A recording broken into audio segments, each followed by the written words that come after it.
Hey everybody, it's Rory from ANSgear. We've got a brand new release on the hair trigger from Deadlywind. This is the V2 or second version of the hair trigger from Deadlywind. So this one I have up here, I've got 3 of them right here. And as you can see, they're white and these are injection molded versions. They are no longer aluminum. They can cut down on the weight. They can cut down on the cost. And they can control the pathways on the inside to optimize the airflow to get the most amount of air through and get the crispest, lightest, fastest trigger pull that you can get when it comes to a mechanical upgrade valve for your setups right here. So these 3 that I have, this one right here is for a G-Mech. So if you have a G-Mech, we've got an upgrade hair 45 trigger for you.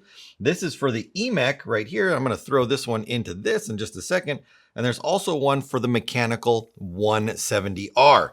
Now there is some installation required, so it's not hard. We've done the installations for the original version on videos, but now that this new version is out, I figure we might as well put one in for you too. In the store right now, or in the shop, I don't have a G-Mech and I don't have an M170R that I could throw one of these into. So we're going to use this one right here. We've got this E-Mech. We're going to throw the E-Mech trigger into, or the E-Mech valve into, and just show you how easy it is to do. So here we go. Let me just kind of look at it, or give you a look at this one right here. You can look all around there. Interesting that they're able to mold these pieces now rather than having to machine them out of aluminum. Pretty cool. Let's throw one in there right there. Awesome.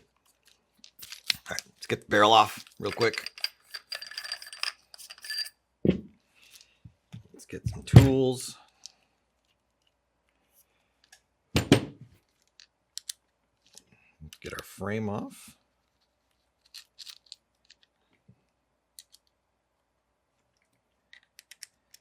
This is not a hard swap either. So if you've got one of these guns already and you're like, oh, I don't know, I'm not real good with that kind of stuff. It's not hard, trust me. Oops. When our gasket, we're going to put it in there, although we're going to take that gasket off and we're going to use it over here, but we don't want to lose it yet. Let's get our grips off. So when we take our grips off, you'll see that there's 2 brass pins right here.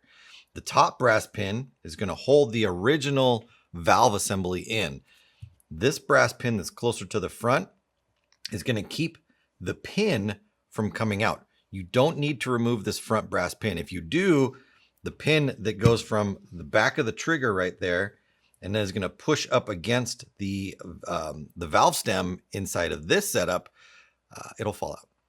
And then you got to like get it fit back in there, get the pin back in there, all that stuff. So don't take that pin out. You don't need to. Top one we are going to pop out. Pops out nice and easy. This top block assembly is going to come out. And then we've got the lower brass one in there. A little tap like that usually gets this thing to pop right out. And this is how that would look inside the gun right there. And then this is how it's going to look. This is the new one right there. So you can see it's basically the same shape. It's just not 2 pieces anymore. There's no need for them to have 2 different pieces right there. We're going to take this gasket from the old one and we're going to put it in the top of the other one. Just like that. And then when these 2 pieces come together, when this and this, it's going to sandwich this thing down, squish it down so that you don't have any air leakage through there or anything like that. All right, so let's get that put together. There we go. So now that we've got that out, the original valve out, our new valve, we'll take a little bit of grease. We're going to put it inside there. Then we're going to drop this in. We want our valve pin, or the front brass piece right there, facing forward. So that's going to drop right in there. Because it's one solid unit now, this pin that went through the black block right there and held it in place, you don't need it anymore. You can see that this hole where the pin went through, there's not even a hole in the new molded piece for the pin to go through. So you are not going to use that piece anymore. Once you've put that in, You're then going to take that. You're going to put these back together. And the pressure of the frame and body coming together, being compressed by the 2 frame screws, is what's going to make that seal between that gasket that we put in the top and the body itself. So make sure we snug that down. And that's it. We're done. We've done the install in there. It's really that easy to put that together. So then we put our grips back on.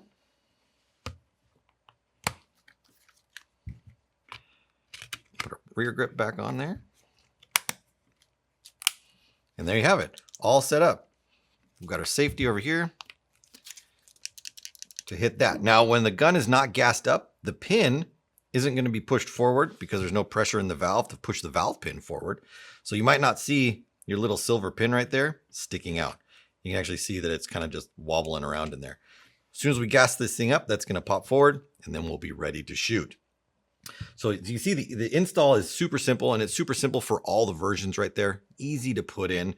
Brand new hair trigger version 2 for the EMEC, the GMEC, the M170R. It's available through the website. Let's take this thing outside and shoot it right now. So we made it outside with the EMEC 100. We've got the brand new Deadlywind version 2 hair trigger installed. Let's go ahead and rip some paint. Get yours today at ANSgear.com.